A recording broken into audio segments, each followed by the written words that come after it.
Welcome, team, to Argentina. Welcome to La Nacion. Great. Thank you so much for having me in La Nacion. You know, we love to speak about investors and entrepreneurship and also Bitcoin. And I would like to know what are your expectations for Latin America and specifically for Argentina? Well, a lot of things started for me in Argentina.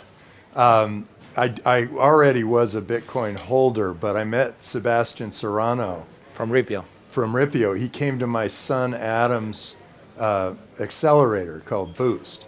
And he came to Boost and Adam funded him, and then he brought him up to see me. And I sat with him and he said, yes, my family has made a fortune 3 times during my lifetime and lost it all to currency manipulation. And I said, well, but Bitcoin is very volatile. Do you really want to do this thing? Where he was kind of making sure that the economy started to run on Bitcoin. And he said, oh, this is nothing compared to the Argentinian peso. That's right. That's right. That's our And history. it stuck in my head, and I thought, whoa, people really need this. People from countries where the currency gets moved back and forth with the wind.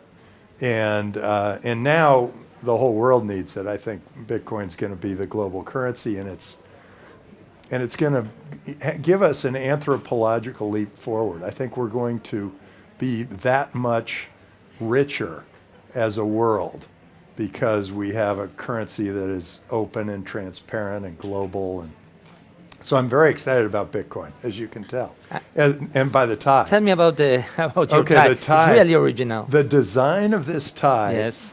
was by a guy, a high school kid, who asked me to come speak at his high school, and I said, "Oh, okay." He said, "Come speak to our investment club." So I came and I spoke to his investment club, but it wasn't just the investment club. They brought the whole school, and we had a fantastic conversation.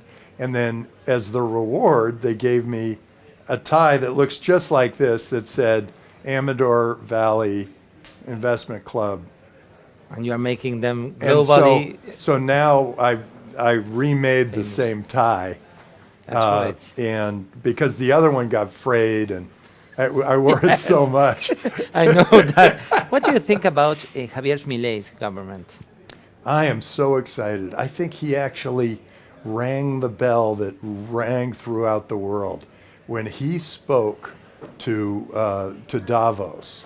All those people were starting to move toward this woke, strange socialist society, and all of a sudden somebody speaks out and says, hey, this socialism doesn't work.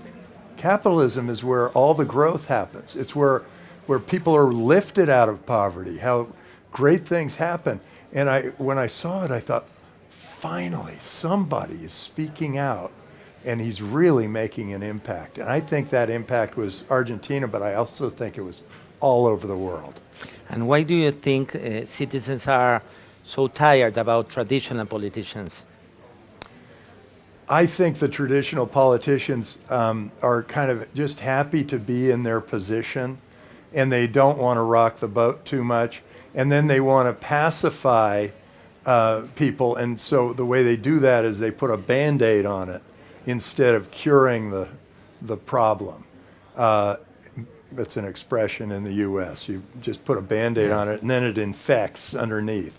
Instead of like figuring out what the real problem is, going after it, finding the solution, and solving it. And I think that's what's going on now, and it is painful because we've been in this sort of, everybody is okay, don't have to work kind of world for a while, and all of a sudden it's like, get back to work, make good things happen, and the whole world economy is going to grow, and all these great things that the venture capital business gets to fund will really accelerate, because in a free and open country, more is possible. So the best politicians in the world are the ones that say, I trust my people, I set them free.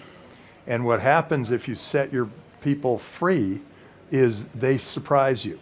amazing things happen and great economic growth happens. And I think that's happening now in Argentina, and that's why I'm here with the Draper Cygnus team, Draper Associates and Draper Cygnus together, actually with Boost, my son. We're here in Argentina looking for those entrepreneurs who have seen that it's now possible to do those things that seemed impossible under previous administrations. You know, Argentina used to have populism as government, and that was our common environment. And now it's changing. Our new president thinks that the state is like a criminal institution. Do you agree? No, I think people do what they need to do. They're doing the right. They think they're doing the right thing. But if you look back in time and you look at every society, the capitalist societies became great, and they brought people out of poverty, and great things happened. The socialist societies basically created a flatline economy, one that died out. Perfect example is Korea. There was a demilitarized zone between North Korea and South Korea, and it's been there for 70 plus years. And today, the average South Korean who lived under freedom and capitalism and democracy, they are now 460 times as rich as the people who live in North Korea who lived under Marxism, socialism, communism. And now the average South Korean is 4 inches taller than the average North Korean. The average South Korean woman is taller than the average North Korean man. It is just clear capitalism works, socialism doesn't. Socialism pacifies people, and what they say seems really great on the outside, but it doesn't lift people out of poverty the way they tell you it will. And I think the people who he's saying are criminal or whatever, I think what he's really saying is they were mistaken in their thinking. They were misguided. I read you have lots of original projects. One was Cal 3, dividing California in 3 states. Yeah, we started with Cal 6. Cal 6, that was the first one. Yeah, we started with 6 Californias. And why is that necessary? Well, in California, we've kind of gone woke and socialist, and it's been, education has been driven so much by the teachers union that it hasn't been challenged. It has no natural predator, so it doesn't have the accountability or the competition that is required to create a great industry. And so California's gone from first to 50th in education. Well, now we're going even worse. I mean, California's getting even worse. And so what I did was I thought, okay, when I see an institution that is providing bad service at a high cost, I look for new technologies to come into that institution, and I look for entrepreneurial activity to change the way the institution works. So today, who are the big monopolies and oligopolies that provide bad service at a high cost? Big pharma, big banks, all the insurance big insurance, big accounting, big government, all the bigs. They're providing bad service at a high cost. Well, in that case, it was big education, and education was a disaster. And so this was an opportunity for California to break that apart and create a competitive system that makes all of the states accountable for their education. California has really beautiful weather, so nobody wants to move. So they're perfectly willing to have this ridiculous group running the education system. They're not happy about it, but they're living with it. And now they're just starting to either move out or change their minds about that populist group that's been running California. And how do you think AI will change education? So I think AI is changing the venture capital business. Yes. I actually have 4 digital twins, one for PR, One is in a big phone booth, and one is just a question and answer thing, so entrepreneurs can call this number and get my voice answering their questions with my personality or close to it. We use AI to for deal flow. We look at a lake of 250,000 companies, and we choose 5 a week based on what the AI is looking for, and then I work to build the expert system there. We use AI for, we interview entrepreneurs. We use AI to, we tape them, and then we transcribe, but then that transcription is a record that we can pull up at any time. And the video itself can be tested for emotion, for validity. You know, are they lying? Are they passionate about what they're doing? Whatever. We actually are using AI in a whole bunch of different ways. Eventually, I'll work my way out of business. Okay, but speaking about but for now, yes, it's a good business, and AI. So AI is changing venture capital, and people would think, "Oh, never change venture capital." But look, we got self-driving cars. We're using AI for plumbing. We're using AI for brain surgery. We're using AI for all sorts of things. So be excited about it. It is going to be really great, and our world is going to operate so much easier and more smoothly. People say they're going to lose their jobs. Absolutely not. We didn't lose all our jobs when the car replaced the horse. It's just the buggy whip manufacturers had to become mechanics. So same kind of thing's going to start happening. You have another project that's really original. That's why do you invest in the startup that wants to resurrect the mammoth? Oh, it's fantastic. Yeah, that's great. It's called Colossal Biosciences, and they actually have, they're going to resurrect the woolly mammoth and the saber-toothed tiger eventually, but right now they've got a woolly mouse. Yes. They created a woolly mouse. That was global so news. All of a sudden, we're going to have this whole diverse population of different kinds of animals, and I think it's going to be very exciting. I also think that they are going to make major discoveries on their way to the woolly mammoth. Just the way Elon Musk said, we're going to Mars, and all of these great scientists joined Elon Musk, and we've made all sorts of progress in space on our way to Mars. So it's like, here's the big goal, and here's how this is how we're gonna get there. But there are all these other things that we can do along the way. And every great company in the world was a pivot. It started out doing one thing and moved to another. And so it might end up being zoos. It might end up being a big medical establishment. It might end up being just fun. And how do you choose your investments? The way I look at investments are sort of, first, it's really 3 things. One is, what is the market like? Is it completely controlled by some oligopoly or monopoly and ripe for transformation, where the customers currently are not getting good service and they're paying too high a price? Then I say, what technologies can go after that industry and improve it and challenge it and potentially grow it in a new way? And then I look for the people and I say, is this person willing to absolutely dedicate their life to this incredible pursuit? And there's got to be this quiet confidence about them that attracts good people.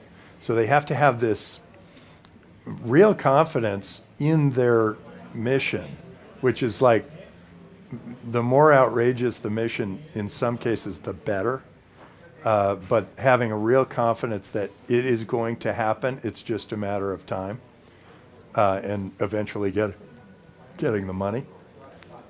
And that's when the magic happens. That's when I kind of go, oh, sorry, wait, yeah, how much do you need? And there you are. and then I'm ready to go. How important is to succeed and how important is to fail in business world?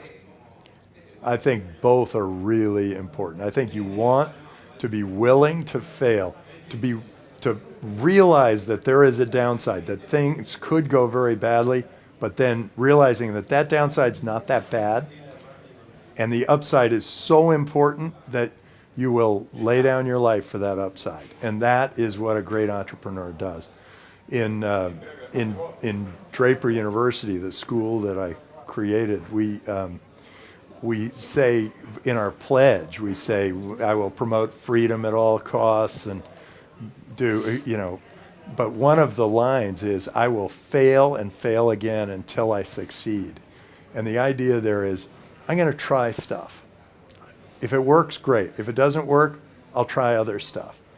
And I think that attitude has to permeate a society for it to really grow.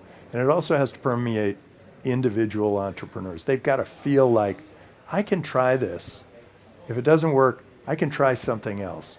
And eventually I know I'll be successful in something or another, just if I keep pursuing it and I keep working hard. It's a matter of keep trying, no? Yeah. Why do you think Bitcoin is helping countries to be more free? Well, what Bitcoin is it's a currency, it's a store of value that is recognized everywhere in the world. And it is transparent and it is global and it keeps perfect records. It's safe, it's secure. It's better than fiat currencies. Fiat currencies are subject to political whims, as you well know here in Argentina. Fiat currencies are are tied to banks. Banks are that trusted third party. Banks are made up of people. People can be hacked. Bitcoin blockchain has not been hacked. Knock Not on yet. wood. Yes. But my bank has, and I've lost money in my bank, but I've never lost my Bitcoin. And knock on wood also. And so it's just better currency. It's going to be better for the world. And it's really good for open borders. As the world becomes more open, as geographic borders mean less and less, Bitcoin's going to be more and more important. I mean, right now, the internet opened us all up. We all communicated. We all got to know each other. The world opened up. Everything was wonderful. Bitcoin scared some institutions, and so it kind of closed up those borders for a little while. But I think that is the roar of the dying lion. I think, we are all interconnected now. I can do business with anybody around the world. I can see a Starbucks on every street corner everywhere around the world. We are all completely interconnected. And no matter what a given leader can do to try to shove that down, I still think that even the people in North Korea are connected to all of us in one way or another. Whether that leader is, trying to control everybody or not, there are connections to the internet there. And we're all interconnected. And Bitcoin is the currency that allows all of us to operate under the same platform. As you know, Justice is investigating our president, Javier Milei, for promoting Libra. That's a meme coin, and also the prosecutor is investigating. What's your opinion about that? Well, I just love a president, a leader who's willing to take a risk, to try something new. Meme coins are a new thing, and he went ahead and tried something new. I thought that was kind of cool. And I think that in general, it's innovative for somebody to try something new and cool. And I don't know exactly what that was all about, but and I know it didn't work out, but I think you could, as a leader, do a lot of interesting, good things with a meme coin. And I think that's cool. Talking about cool things, how do you catch a global scale entrepreneur? Well, how do I catch one? It turns out when I invest, it's usually just I'm the only game in town. The only It one. tends to be that an entrepreneur who's starting a business thinks Draper. They just do. We have Draper University. It's sort of the first place you should go. We have Meet the Drapers, the show. Great show. It's fun, isn't it? Great It's show. really fun. Yeah, really Thank you. funny and very We- entertaining. We really enjoy doing it too, and we adopt if you want to be a guest judge, we welcome you. Okay. Because we adopt you all into the Draper family. You have to grow your eyebrows out a bit, but, and it's been great fun. But it's also now really attracting a lot of entrepreneurs. I think we got like 4,000 applications for the 4 slots on Meet the Drapers, so the quality is very high. And it turns out some of these entrepreneurs have gone from 0 to $1 million in sales by just being on the show because it has so much global appeal. So that's kind of cool. And then we have startup houses. We have Draper startup houses. We have 2 here in Argentina, have something like 10 in India. And those are places that are sort of safe havens for people who are starting businesses and they're kind of mobile and they're moving from place to place. We want them to be able to sort of feel safe in wherever they are, whatever region they're in, and get that entrepreneurial excitement, that vibe that comes The from vibe. being around The real vibe. entrepreneurs. It's a real vibe. How much money have you invested in Bitcoin yet? Oh boy. Well, are we counting my time? I can give you a little bit of the history. I invested $250,000 into this thing called Coin Lab. Yes. And then I put another $250,000 that was supposed to buy Bitcoin, and Bitcoin was at $6, and he said, I can get it to you for $4. And I said, great. He said, I'm going to go mine it. But then everything went wrong. All sorts of things went wrong, and we ended up getting some Bitcoin, but it all went and was stored at Mt. Gox. Yes, yes. And so we lost all of that. And that was when I really started to dig deep. And I said, wow, this is going to be really interesting because Bitcoin didn't disappear even though the biggest exchange of all Bitcoin just stole all that money. And I thought, whoa, people really need this. And that's when I figured out from Sebastian how important it was. I also learned that for remittance, Bitcoin is just magic. For paying people who are overseas who don't have bank accounts, for banking the unbanked, for people who can be a part of the world economy now. So it turns out that Bitcoin is not just for, the drug runners and gun people. In fact, not only is it not for them, but they're all getting caught because Bitcoin keeps perfect records on the blockchain, and companies like Arkham can actually identify the people behind those records. So it's really changing everything. It's opening up the world to all these great I've read lots of predictions about the value of Bitcoin, but what's your prediction for that value this year? I mean, December 2025. So it's really fun. I said 250,000 based on the dollar, but I think I should not compare it to the dollar anymore because Bitcoin was down here and the dollar was up here. And slowly but surely, you're seeing Bitcoin go way higher and the dollar fall much farther. So if you're comparing it in dollars, it's not fair because eventually the dollar will be outdated. It will be extinct, like the woolly mammoth. Maybe somebody will bring it back. Do you think that? Oh, I think it'll be completely extinct. Wow. And so you're seeing it happening. It's just happening very slowly. It takes a long time for something like that to happen. But I think we should no longer compare Bitcoin to the dollar because it should more be because eventually the word is you're going to ask that question and I'm going to say infinity because the dollar will be worthless. So I think we're we should start comparing it to a dozen eggs. So Bitcoin is That's new. so Bitcoin is like, what is it? 80? I think a dozen eggs is currently about $1. Yes. Although we're short of eggs because of this bird flu thing. But let's say it's $1. Okay, so now today Bitcoin is 88,000 dozen eggs.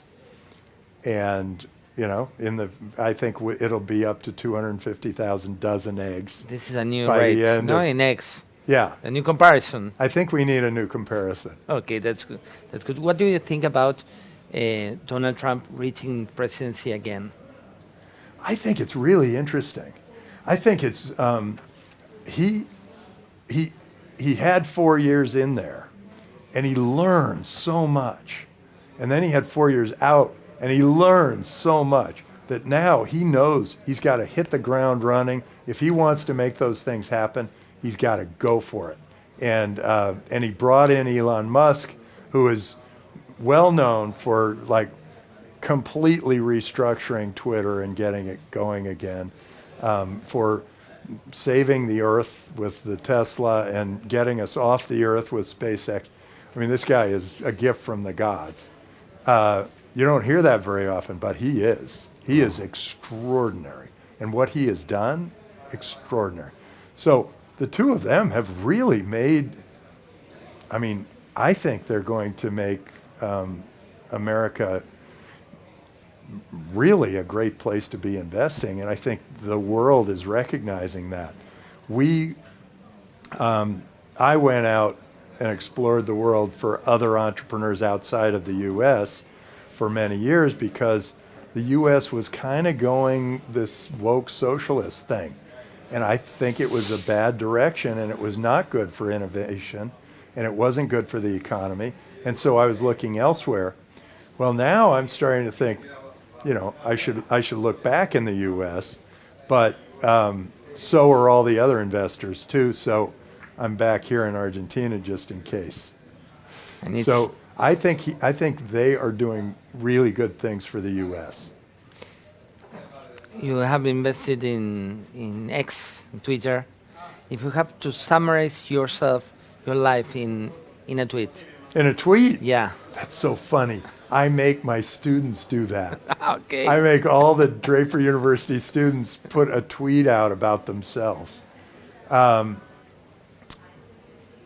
think it's pretty straightforward. I am a venture capitalist, global, love it, have a lot of fun.